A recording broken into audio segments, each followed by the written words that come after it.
Hello everyone, তোমাদের সঙ্গে share করছি দশমীর দিনকার ব্লগ। এটা ছিল দশমীর দিন ভোরবেলা। আমরা যেহেতু নবমীর রাতটা শিলিগুড়ির একটা হোটেলে ছিলাম, তাই হোটেল থেকে সকাল সকাল মানে ভোরবেলায় চেক আউট করে গিয়েছিলাম। আমরা এখন যাচ্ছি টোটো করে এনজিপি স্টেশনের দিকে।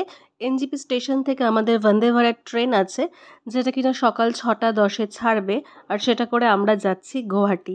জানো তো, এনজিপি স্টেশন মানে নিউ জলপাইগুড়ি স্টেশনটা কিন্তু শিলিগুড়িতে।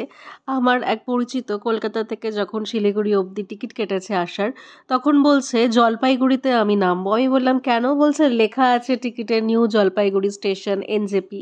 এনজেপি হচ্ছে শিলিগুড়িতেই। যাই হোক, সকালবেলা পৌঁছালাম আর ট্রেন দিয়ে দিয়েছিল। ট্রেন 1 নম্বরে দেওয়ার কথা ছিল, মানে দেখাচ্ছিল, তাই আমরা সার্চ করে দেখেছিলাম, কিন্তু ট্রেন 2 নম্বরে দিয়েছিল। আর সকাল সকাল না শিলিগুড়ির ওয়েদারটা ভীষণই ভালো থাকে। আমরা প্রথমবার বন্দে ভারতে ট্রাভেল করেছি। অনেক দিনের ইচ্ছে ছিল করব, কিন্তু সেইভাবে বন্দে ভারত করে কোথাও আর যাওয়ার ছিল না। তো এবার গুয়াহাটি যাচ্ছি। বেশ নিট অ্যান্ড ক্লিন। আর জানো তো, ওয়াশরুমগুলো না নর্মাল এসি 2 টায়ার 3 টায়ারের ওয়াশরুম যেরকম হয় আমার সেরকমই লেগেছে। আর টিকিটের সঙ্গেই কিন্তু ফুডটা ইনক্লুড করে নিয়েছিলাম, মানে টিকিট কাটার সময়। তোমরা যদি চাও ট্রেনে উঠেও ওখানকার যে কেটারিং সার্ভিস আছে সেখান থেকে অর্ডার করে খেতে পারো। তখন তোমাদেরকে ট্রেনেই পে করতে হবে, নট আ বিগ ডিল। আর প্রত্যেকটা প্যাসেঞ্জারকেই তো জলের বোতল দেওয়া হয়েছিল, যেটা ফ্রি অফ কস্ট ছিল, ট্রেনে ওঠার পরেই দিয়ে দেওয়া হয়েছিল। জানো তো, রাস্তায় প্রচুর, মানে রাস্তা বলতে মাঠঘাট যেগুলো দিয়ে আমরা ক্রস করছি, অনেক কাশফুল দেখতে পাচ্ছি ফুটে আছে। আর এই তো সকাল সকাল দিয়েছিল জিঞ্জার চায় প্রিমিক্স আর হচ্ছে ডাইজেস্টিভ বিস্কিট। এটা সকালবেলা খেলাম। আর সকালবেলা কিছুই খাওয়া হয়নি, না খেয়ে বেরিয়েছিলাম। বন্দে ভারত ট্রেনে আমরা কী কী খেয়েছি সেটা নিয়ে আমার শর্ট ভিডিওতে অলরেডি ডিটেলসে আপলোড করা আছে, মানে খাবার দাবার নিয়ে। তাই এই ভ্লগে আর খাবার দাবার নিয়ে বিশেষ কিছু বলছি না। চাটা ভালো লেগেছে, কিন্তু যারা কড়া চা খাও আমার মতো, তাদের পক্ষে আর একটু চাটা যদি স্ট্রং হতো বা কড়া হতো তাহলে হয়তো ভালো লাগতো। যাই হোক, ওভারঅল জিঞ্জারের ফ্লেভার ছিল বেশ ভালোই। আর ব্রেকফাস্টে এত কিছু খাবার দাবার ছিল। আমরা যেহেতু লাঞ্চ টাইমের অনেক আগে গুয়াহাটি পৌঁছে যাব, মানে 11:40-এ আমরা গুয়াহাটি ঢুকে যাব, তাই কিন্তু আমাদের লাঞ্চ ইনক্লুড ছিল না।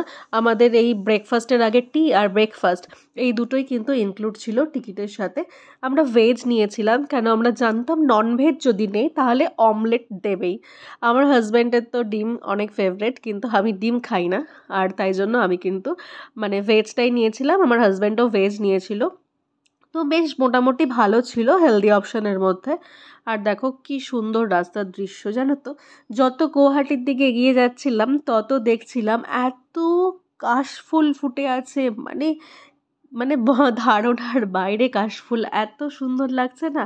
এবার যেহেতু দুর্গাপূজা একটু আগে হয়েছে, তাই জন্য কাশফুলগুলো কিন্তু এখনও ফুটে আছে। এই দেখো, মনে হচ্ছে সাদা তুলোর মতো উড়ে উড়ে পাস করছে। আর ট্রেনে বসে না একদমই ফিল হয়নি যে ট্রেনে বসে আছি, ট্রেনের একটা ঝাঁকুনি, কিছুই না। এত স্মুথলি আমার জার্নিটা, মানে আমার ফিল হয়েছে এত স্মুথলি আমরা জার্নি করেছি। মানে ট্রেনে থেকে নামলে না একটা ঝাঁকুনি ফিল হয় অনেকক্ষণ ধরে ট্রেন জার্নি করলে, কিন্তু কিচ্ছু মনে হয়নি। মানে এই ট্রেন থেকে নেমে লিটারেলি তুমি অনেক কিছু অ্যাডভেঞ্চার করতে পারবে। আর ট্রেনে যখন বসেছিলাম খুব স্মুথলি ট্রেনটা পাস করেছে, বোঝাই যাচ্ছিল না যে ট্রেন চলছে অতটা স্পিডে। চলো, গুয়াহাটি পৌঁছে গিয়েছিলাম ততক্ষণে। গুয়াহাটি স্টেশনে নেমে সেখান থেকে বেরিয়ে আমরা যাচ্ছিলাম পল্টন বাজার শিলংয়ের জন্য। ট্যাক্সি ওখান থেকে পাওয়া যায়। এখন আসি, বাই।